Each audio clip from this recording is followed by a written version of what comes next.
السلام عليكم ورحمة الله وبركاته. ازيكم عاملين ايه؟ يا رب دايما تكونوا بخير. فطرنا النهارده 10 رمضان. انا عملت سمك بلطي الياف. طبعا الرز اللي هو ببصل، وعملت رز بلبن، والمشروب بتاعنا اللي هو الايه، الحاجة الساقعة. بسم الله.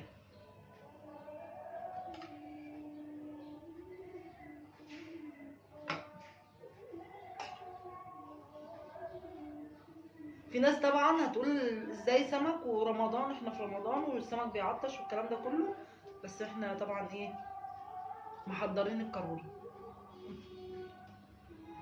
عايزه ايه مني؟ عايزه شبشب.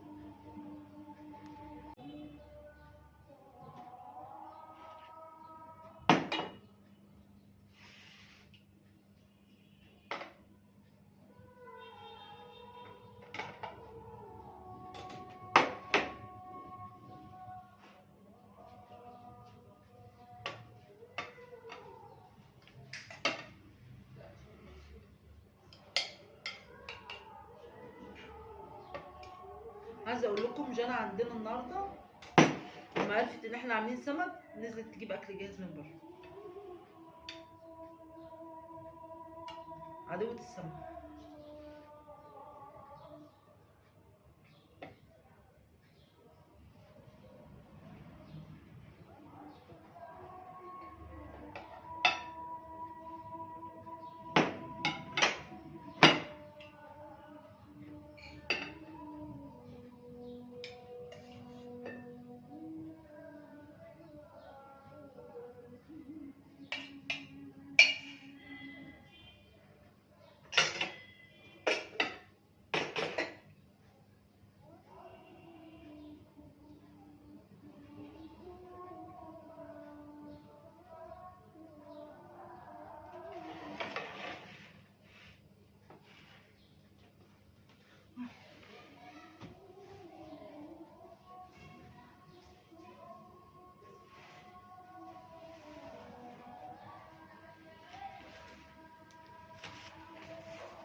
كده ده فطرنا النهارده 10 رمضان. كل سنه وانتم طيبين، يا رب دايما تكونوا بخير يا رب، وكل اللي عنده امنيه يا رب يحققها بحق الايام المفترجه اللي احنا فيها والشهر الفضيل.